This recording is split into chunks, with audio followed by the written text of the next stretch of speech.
हम सभी के घर में आपको बहुत सारा ऐसा सामान मिल जाएगा जिसका कई बार हमें समझ नहीं आता है कि इस्तेमाल कैसे करें। इतना ही नहीं, कई बार हमारे घरों में बहुत सारे एक्सपायर्ड प्रोडक्ट्स या मेडिसिन्स भी होती हैं। लेकिन ट्रस्ट मी, हर सामान का किसी ना किसी तरीके से प्रोडक्टिवली और कंस्ट्रक्टिवली यूज़ हो सकता है। हेलो गाइस, नमस्ते and welcome back to nurturing homes. आज बहुत सारी ऐसी चीज़ों की बात करूंगी कि आप हर चीज़ को अच्छे से रीयूज़ और रिसाइकल कर पाएंगे।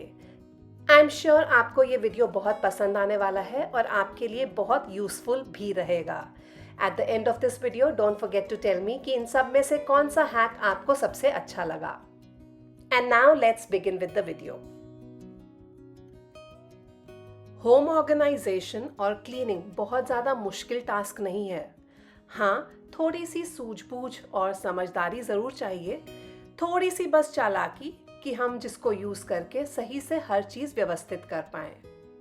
लेकिन ये कहना गलत नहीं होगा कि घर के कुछ कोने ऐसे होते हैं जिनको ऑर्गेनाइज करना बहुत मुश्किल होता है, और अगर हम उनको ठीक से ऑर्गेनाइज कर भी दें तो कुछ दिनों के बाद उनकी हालत कुछ इस तरीके से ही हो जाती है जैसे कि आज ये ड्रॉर की हालत हो रही है। ये ड्रॉर मेरी बेटी यूज़ करती है, रैंडम चीज़ें उसने इसमें डंप कर रखी हैं। कोई भी चीज़ यहाँ पे मिलती नहीं है, तो आज मेरी प्रायोरिटी लिस्ट पे था इसको ऑर्गेनाइज करना। ड्रॉर को मैंने खाली कर लिया है और हर बार की तरह आज भी आपके साथ ज़ीरो कॉस्ट ऑर्गेनाइजर्स शेयर करूँगी जिसके साथ हम इस ड्रॉर को ऑर्गेनाइज करेंगे। सबसे पहले यूज़ कर रही हूँ ये फ्रूट बॉक्सेस। इनमें अंगूर आए थे और ये बॉक्सेस अदरवाइज किसी काम के नहीं होते हैं, हम तुरंत ही इन्हें बाहर फेंक देते हैं। लेकिन घर ऑर्गेनाइज करने के लिए ये परफेक्ट है। बहुत ही हल्का मटेरियल इनका होता है तो आराम से इनकी लिड कट जाती है। इफ़ यू प्रेफर कि आपको लिड चाहिए तो आप रख भी सकते हैं। फ़िलहाल मुझे लिड के बिना ही सिर्फ बेस वाला बॉक्स चाहिए चीज़ों को ऑर्गेनाइज करने के लिए, इसलिए ऊपर वाली लिड मैंने काट के ले ली है।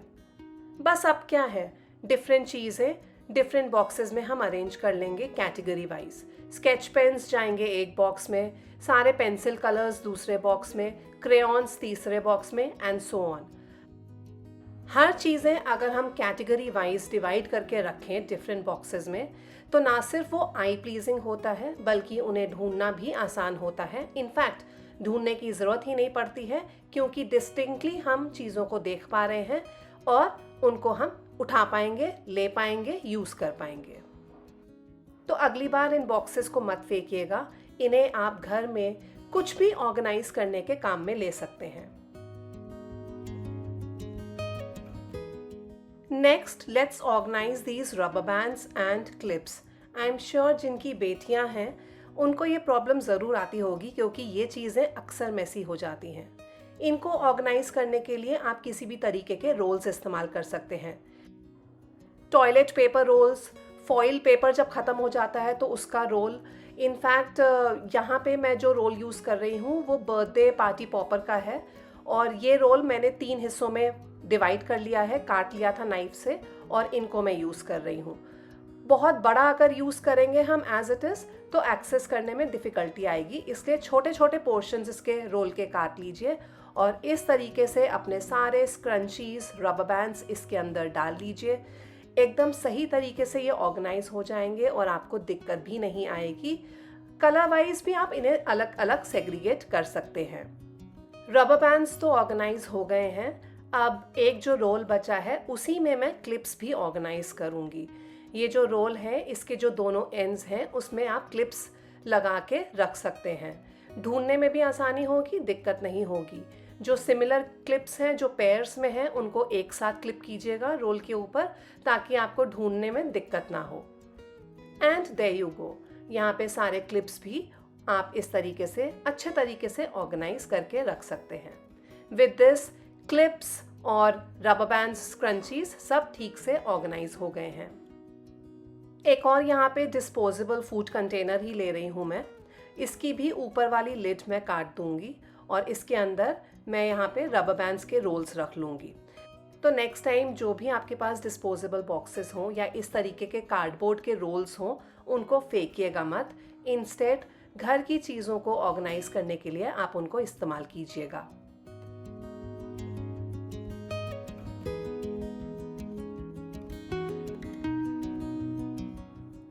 ड्रॉर में से कुछ उसकी ज्वेलरी भी निकली थी, जैसे कि ये फिंगर रिंग्स, ब्रेसलेट्स, नेकलेसेस। तो इनको भी ऑर्गेनाइज हम फ्री में ही करेंगे। लेट्स सी कि इसके लिए मैं क्या यूज़ कर रही हूँ। तो इनको ऑर्गेनाइज करने के लिए मैं यहाँ पे यूज़ कर रही हूँ ये कार्डबोर्ड ट्रे, जिनमें फ्रूट्स आते हैं। आवाज़ आप सुन ही पा रहे होंगे, ये काफ़ी ज़्यादा स्टर्डी होते हैं। लेकिन हाँ, अगर आपका वाला कार्डबोर्ड ट्रे बहुत स्टर्डी नहीं है तो मत उसे यूज़ कीजिएगा, क्योंकि अदरवाइज़ फिर मतलब नहीं बनता है बेकार की चीज़ें घर पे रखने का। तो इनमें क्योंकि सेक्शंस बने ही हुए हैं, तो डिफरेंट सेक्शंस में आप necklaces, earrings, studs, bracelets, finger rings arrange करके आराम से रख सकते हैं।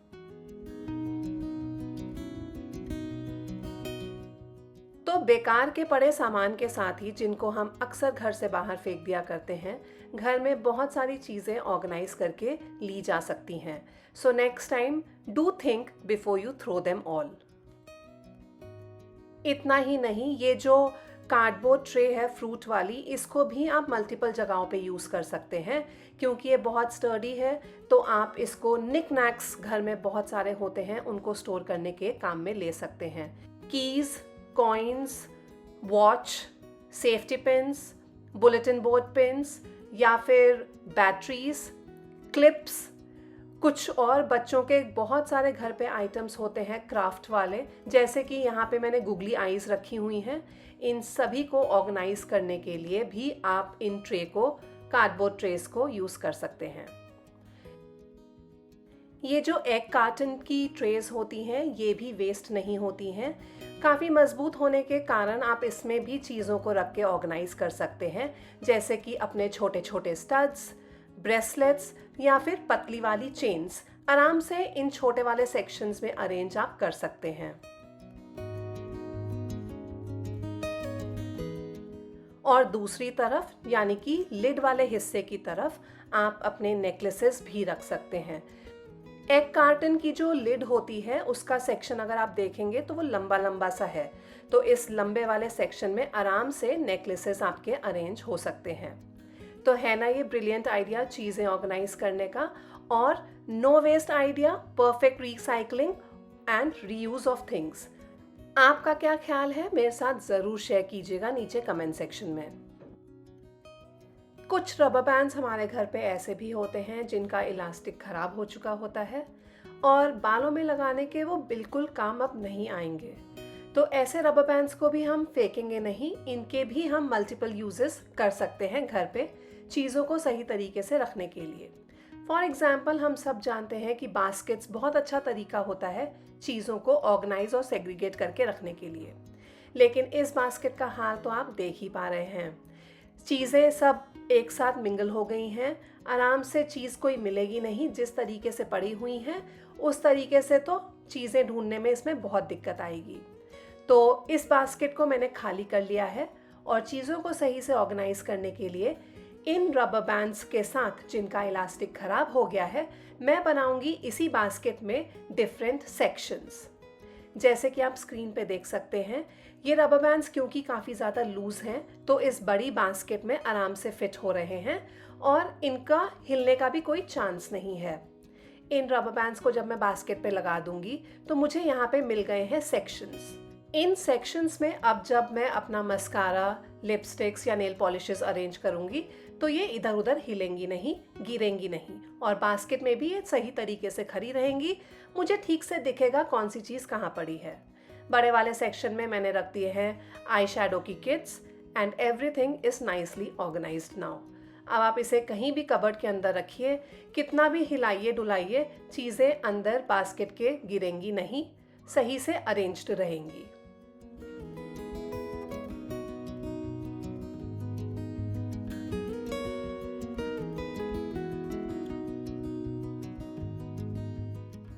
यहाँ पे इन लूज रबर बैंड्स का यूज़ ख़त्म नहीं होता।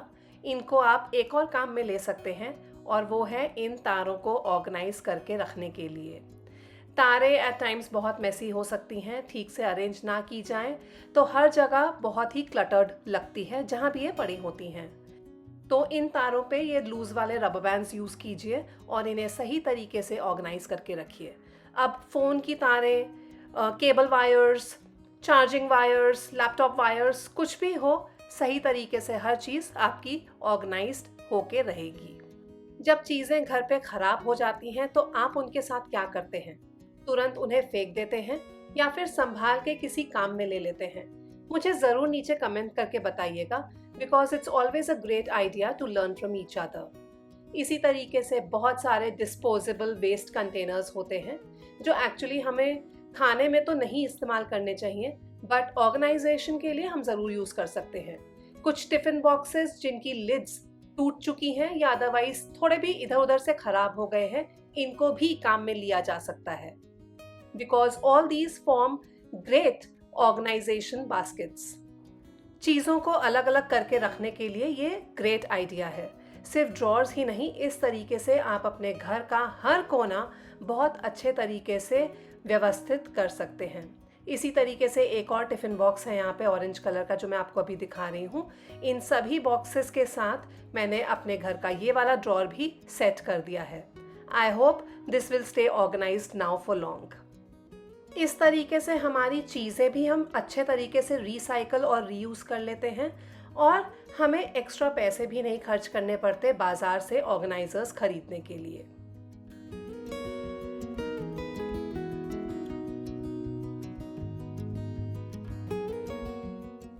नेक्स्ट कुछ टिप्स आई बेट आप सबको पसंद आने वाली हैं और बहुत ज़्यादा पसंद आने वाली हैं।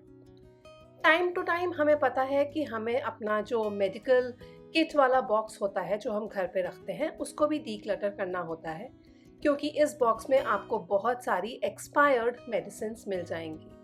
मेडिसिन तो हमें घर पे रखनी ही पड़ती हैं, लेकिन जिनकी ज़रूरत नहीं है उनको रख के क्या करें? वेट, इनको हम खा नहीं सकते, लेकिन घर में कुछ और बाकी कामों में इनका इस्तेमाल किया जा सकता है। लेट्स सी कैसे। ये कुछ एक्सपायर्ड मेडिसिन्स ही हैं, तो सबसे पहले मैं मेडिसिन रैपर में से निकाल लूँगी। रैपर और मेडिसिन्स को अलग कर रही हूँ मैं। अब इसके बाद you will be surprise to see कि मेडिसिन और ये रैपर, एम्प्टी रैपर्स, इन दोनों को ही हम काम में ले सकते हैं। ये जो एम्प्टी रैपर है ये बहुत काम आएंगे आपकी कैंची की धार को तेज़ करने में। सिंपली अपनी ब्लंट कैंची को लीजिए जिसकी धार एकदम ख़राब हो चुकी है और इन एम्प्टी रैपर्स को काटना शुरू कीजिए छोटे छोटे टुकड़ों में। जैसे जैसे आप इनको काटेंगे आप देखेंगे कि आपकी कैंची की धार जो है वो बढ़ने लग जाएगी, तेज़ होने लग जाएगी। ये जो एम्प्टी रैपर्स होते हैं, अगर आप इनको अपनी फिंगर से टच करके देखेंगे तो ये काफ़ी शार्प होते हैं और इसी शार्पनेस की वजह से ये हमारी ब्लंट सीजर्स को भी शार्प करने में मदद आते हैं।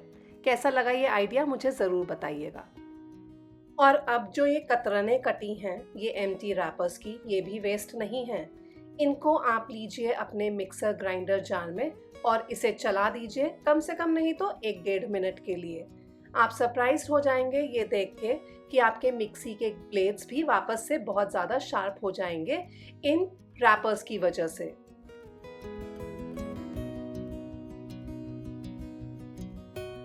लेकिन हाँ, एक बात का ज़रूर ध्यान रखिएगा कि इन रैपर्स को आप डिस्कार्ड कर दीजिए अब, और मिक्सर ग्राइंडर जार को अच्छे तरीके से धोने के बाद ही उसे इस्तेमाल में लीजिएगा, क्योंकि हमने मेडिसिन रैपर्स यूज़ किए थे तो ये बहुत ज़रूरी है। अच्छे तरीके से धो लीजिए and then this is ready to use with full sharpness of the blades.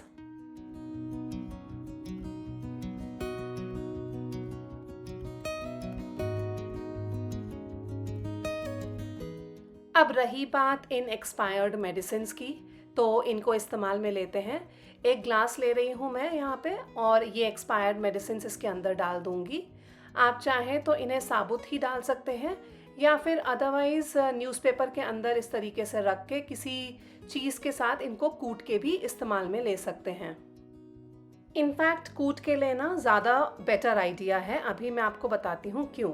और अगर आप सोच रहे हैं कि हम क्या कर रहे हैं तो लेट मी टेल यू कि हम इसको 2 तरीके से इस्तेमाल करेंगे। इन मेडिसिन्स के अंदर मैंने डाल दिया है एकदम खौलता हुआ गर्म पानी, ताकि मेडिसिन्स एकदम अच्छे से डिज़ोल्व हो जाएँ। और तुरंत ही इस गरम-गरम पानी को, इस गरम-गरम मिक्सचर को हम डाल देंगे अपनी ब्लॉक्ड नाली में। जी हाँ, ब्लॉक्ड नाली में, क्योंकि ये मदद करेगा आपकी ब्लॉक्ड नाली को खोलने में। अब बाज़ार से आपको ड्रेनेक्स खरीदने की ज़रूरत नहीं है। इन मेडिसिन्स के अंदर जो केमिकल्स होते हैं, उनकी वजह से ब्लॉक्ड नालियाँ आराम से खुल सकती हैं। और दूसरा यूज़ इस मेडिसिन वाटर का ये है कि हम इन्हें यूज़ करेंगे प्लांट्स के ऊपर। अब क्योंकि प्लांट्स के ऊपर हमें इन्हें यूज़ करना है, तो जब ये पानी कंप्लीटली ठंडा हो जाए, तभी आप इसको प्लांट्स के ऊपर डालेंगे एक स्प्रे बॉटल के साथ। अब अगर आपने एकदम खौलता हुआ गर्म पानी पौधों को डाल दिया या पौधों पे स्प्रे कर दिया, तो प्लांट्स सड़ जाएंगे, मर जाएंगे। गर्म पानी पौधों के लिए बहुत खराब होता है, बिल्कुल गर्म पानी उन पे मत डालिएगा। लेकिन जब ये मेडिसिन वाटर एकदम ठंडा हो जाए, तो इसको आप स्प्रे कीजिए प्लांट्स के ऊपर। जितनी भी सफ़ेद फंगस जो प्लांट्स के ऊपर एट टाइम्स लग जाती है, कीड़े मकोड़े जो इनके ऊपर बैठने लगते हैं, जो भी प्रॉब्लम्स अदरवाइज प्लांट्स को आती है ना, वो इस पानी के साथ अब नहीं आएगी। ये पानी, जो कि केमिकल वाटर ही है एक तरीके से, प्लांट्स के लिए वरदान साबित होता है। एक और बहुत अच्छा स्प्रे हम घर पे बना सकते हैं यूजिंग डेटॉल, जो कि घर पे पड़ी पड़ी एक्सपायर हो चुकी है। आप एक स्प्रे बॉटल में लीजिए एक ग्लास रेगुलर रूम टेम्परेचर पानी, और उसमें डाल दीजिए एक बड़ा ढक्कन डेटॉल का। एक्सपायर्ड डेटॉल है तो भी चलेगा, नहीं एक्सपायर्ड है तो भी इट विल वर्क डेफिनेटली। लेकिन ये जो डेटॉल वाला सॉल्यूशन बना है स्प्रे बॉटल के अंदर, ये बहुत इफेक्टिव होता है कॉकरोचेस को घर से दूर करने के लिए। वैसे ये वाला हैक मैं पहले भी अपने एक वीडियो में बता चुकी हूँ, बट क्योंकि मैं यहाँ पे एक्सपायर्ड मेडिसिन की बात कर रही थी, तो सोचा ये वाला हैक दोबारा बता दूँ फॉर आवर न्यू व्यूअर्स जिन्होंने हमें अभी ज्वाइन किया है। इस स्प्रे को आप अपने कबर्ड्स के अंदर आराम से स्प्रे कर सकते हैं। इसकी खुशबू से कॉकरोचेस बिल्कुल नज़दीक नहीं आते हैं। स्प्रे करके 15-20 मिनट के लिए आप ये सॉल्यूशन छोड़ सकते हैं। उसके बाद एक कपड़े से इसे वाइप आउट कर दीजिए और कबर्ड के अंदर वापस सामान अरेंज कर लीजिए। And there you go, cockroaches बिल्कुल नहीं आएंगे इस स्प्रे की वजह से। Try this out. साबुन के छोटे छोटे टुकड़े आपको हर घर में मिल जाएंगे, चाहे वो कपड़े धोने का साबुन हो या हाथ धोने का या नहाने का साबुन हो। अब इन छोटे छोटे टुकड़ों का क्या करें? ये अक्सर वेस्ट हो जाते हैं हर घर में। तो आपको लेना है एक पुराना सॉक्स जो कि खराब हो गया है, या जिसका इलास्टिक खराब हो गया है, या जिसका पैर अब एक ही बचा है, वो आप ले सकते हैं। इसको भर दीजिए आप इन छोटे छोटे साबुन के टुकड़ों के साथ और ऊपर से एक गांठ मार दीजिए। छोटे छोटे साबुन के टुकड़े तो हाथ में नहीं आते, लेकिन ये जो साबुन की पोटली अब बन गई है, ये आराम से आपके हाथ में आएगी और आप इसको क्लीनिंग के काम में ले सकते हैं। बस इसको गीला कीजिए, कुछ डिटर्जेंट वगैरह तो अब लगाना नहीं, साबुन इसके अंदर है ही। जो भी एरिया आपको स्क्रब करना है, जैसे वॉश बेसिन हो गए, सिंक हो गए घर में, उन सभी को आप इस साबुन की पोटली के साथ स्क्रब कीजिए। आराम से बहुत ही अच्छी बिना वेस्टेज के सफाई होएगी और आपको कोई दिक्कत नहीं आएगी। पकड़ने में भी आसान है, एंड क्योंकि कोई वेस्टेज नहीं हो रही है तो आपको मज़ा तो आएगा ही आएगा। उसके बाद एज इट इज़ इसको आप एक साबुनदानी के ऊपर रख के छोड़ दीजिए और जब मन चाहे यूज कीजिए।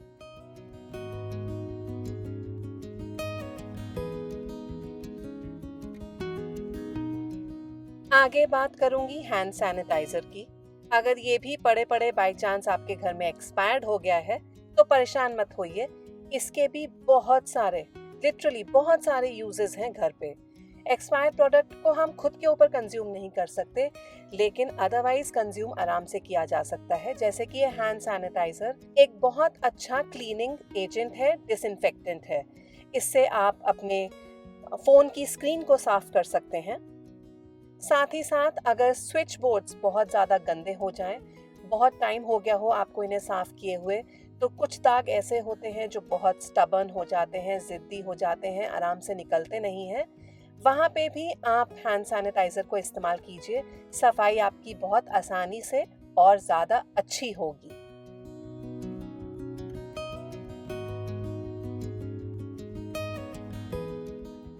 कई बार व्हाइट बोर्ड्स भी हमारे बहुत ज़्यादा गंदे हो जाते हैं। अगर उस पे आपने मार्कर यूज़ किया है और बहुत टाइम तक उसे मिटाना नहीं है, तो जो मार्क्स हैं उनको मिटाने में काफ़ी दिक्कत आती है, या फिर गलती से अगर बच्चे परमानेंट मार्कर यूज़ कर दें तो भी उसे मिटाना बहुत मुश्किल हो जाता है। ऐसे में इस चीज़ को भी क्लीन करने के लिए आप अपने एक्सपायर्ड हैंड सैनिटाइज़र का इस्तेमाल कर सकते हैं, क्योंकि इससे ये सारे ही दाग, परमानेंट इंक के मार्क्स या फिर अदरवाइज जो स्टबर्न मार्क्स हैं मार्कर वगैरह के जो अदरवाइज नहीं निकल रहे हैं, इस हैंड सैनिटाइज़र से आराम से निकलेंगे भी और आपको कोई दिक्कत नहीं आएगी। मेरे डस्टिंग क्लॉथ की हालत तो आप देख ही सकते हैं, लेकिन ये जो पोर्शन व्हाइट बोर्ड का मैंने क्लीन किया है ये पूरे तरीके से क्लीन हो चुका है। इसी तरीके से मैं पूरा व्हाइट बोर्ड अपना क्लीन कर लूँगी without any mess, without any fuss, and now cleaning has become very very easy. जो लोग चश्मा पहनते हैं वो जानते हैं कि एक स्पेशल सॉल्यूशन आता है जिससे आप अपने चश्मे को साफ कर सकते हैं, लेकिन अब आपको वो सॉल्यूशन भी खरीदने की ज़रूरत नहीं है, क्योंकि ये एक्सपायर्ड हैंड सैनिटाइज़र परफेक्टली आपके ग्लासेस को, आपके स्पेक्टिकल्स को क्लीन कर देगा।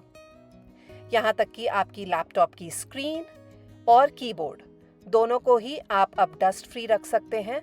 इससे निश्चिंत होकर इनको साफ कीजिए, कोई खतरा नहीं है आपकी डिवाइस को और क्लीनिंग भी बेहतरीन होगी।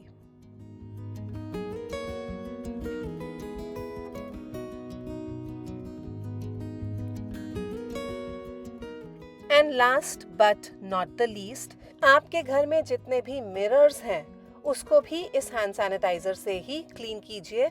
स्प्रे कर दीजिए मिरर के ऊपर और एक पेपर नैपकिन या फिर न्यूज़पेपर के साथ वाइप आउट करके क्लीन कीजिए। मिरर्स बहुत ज़्यादा अच्छे तरीके से साफ और डिसइंफेक्ट हो जाएंगे। घर में जब हम सब्जियां स्पेशली ऑनलाइन ऑर्डर करते हैं तो कई बार वो इस तरीके के मैश बैग्स में आती हैं। ये मैश बैग्स भी बहुत ज़्यादा हेल्पफुल हैं, यूज़फुल हैं और इनके भी मैं आपको मल्टीपल यूज़ बताऊंगी। ये भी फेंकने वाली चीज़ नहीं है घर पे। चलिए इसका यूज़ अब बताती हूँ। छोटे छोटे कपड़े जब हम मशीन में धोते हैं तो वो बड़े कपड़ों के साथ मिक्स होके ठीक से धुलते नहीं हैं। जैसे कि सॉक्स हो गए, इवन हमारे स्क्रंचीज जो हम बालों में लगाते हैं या मोटे वाले रबर बैंड्स, उनको भी टाइम टू टाइम हमें धोना ही पड़ता है। इन छोटे कपड़ों को आप इन मैश बैग्स में डाल दीजिए और एक किसी भी स्ट्रिंग के साथ टाई कर दीजिए। इसको एक पोटली की तरह बना दीजिए बांध के, और इसको जब आप वॉशिंग मशीन में डालेंगे धोने के लिए तो एक तो ये सभी चीज़ें अंदर वाली सही से वॉश होंगी और दूसरा आपको दिक्कत भी नहीं आएगी। ये कपड़े बड़े कपड़ों के बीच में जाके मिक्स नहीं होंगे और अच्छे से पूरे तरीके से धुलेंगे। तो कपड़े धोने के लिए, स्पेशली छोटे कपड़े धोने के लिए, आपको अलग से बाज़ार से इस तरीके के नेट वाले बैग्स खरीदने की ज़रूरत नहीं है। इन मैश बैग्स को यूज़ कीजिए और आराम से काम कीजिए बिना एक्स्ट्रा पैसा खर्च किए। और यहाँ पे जब ये धुल गए हैं तो मैं आपको दिखा भी देती हूँ कि कोई ख़राबी नहीं हुई है, सब चीज़ें अच्छे से धुल भी गई हैं और मशीन को भी कोई हार्म नहीं पहुँचा है। Everything is good and nicely done.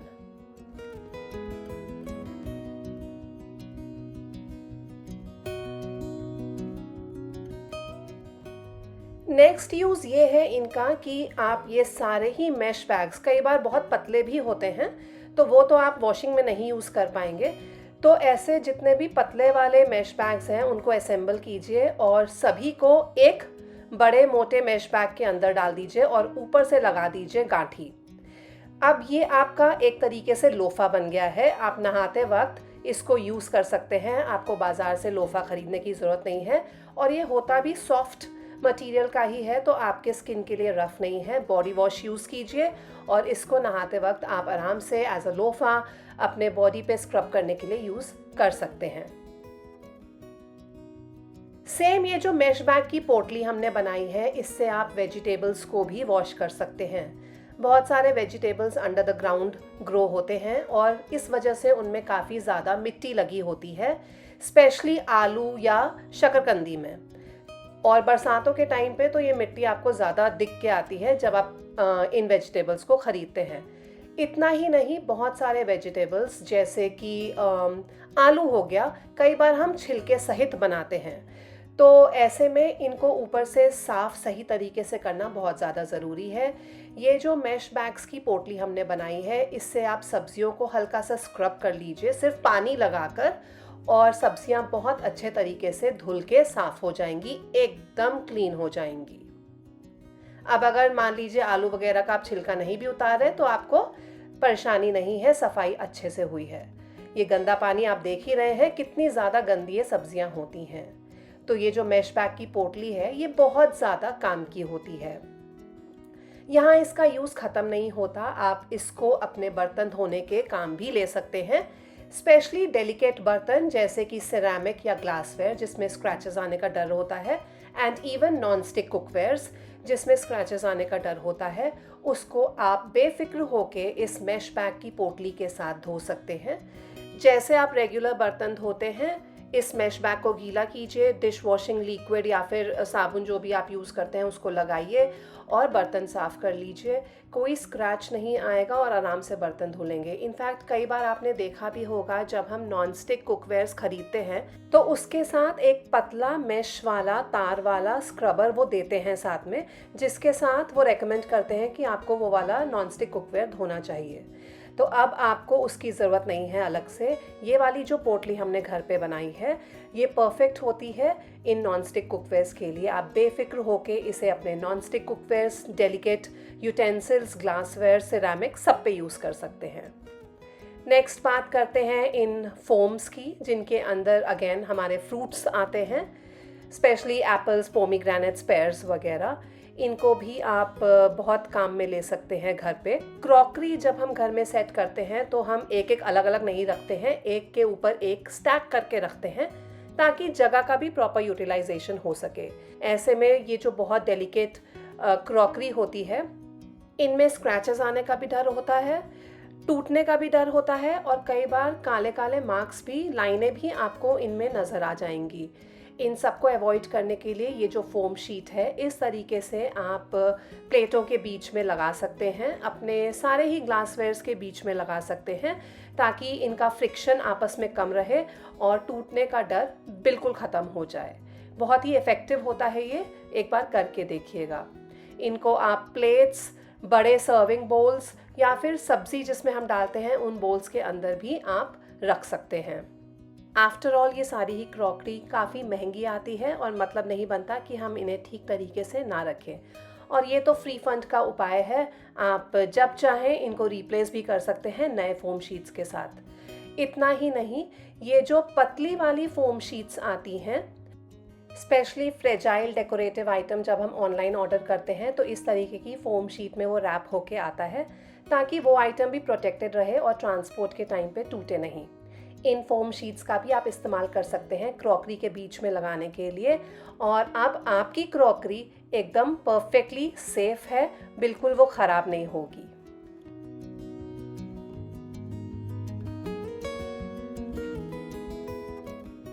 इन्हीं फोम शीट्स के साथ जो घर में चाकू होते हैं उनको भी रैप करके रख सकते हैं और ट्रैवल के टाइम पे आराम से ले जा सकते हैं, कोई आपको दिक्कत नहीं आएगी। इनमें से कौन सा हैक आपको बहुत अच्छा लगा मुझे ज़रूर बताइएगा, या कौन सा हैक आप पहले से जानते थे वो भी बताना मत भूलिएगा। आई होप ये वीडियो आपके लिए बहुत यूज़फुल रहा होगा और आपको पसंद भी आया होगा। अगर आपके पास भी ऐसे कुछ और आइडियाज़ हैं जहां हम घर में पड़े बेकार सामान का अच्छे से इस्तेमाल कर सकते हैं तो प्लीज़ हमारे साथ ज़रूर शेयर कीजिएगा, because it is always a great idea to reuse as well as recycle. I hope आप सब मेरे साथ यहाँ पे अग्री ज़रूर करेंगे। विद दिस अब मैं लेती हूँ अलविदा, मिलूंगी जल्द ही अपने अगले वीडियो में आप सबके साथ। Till then take care, keep smiling, bye bye.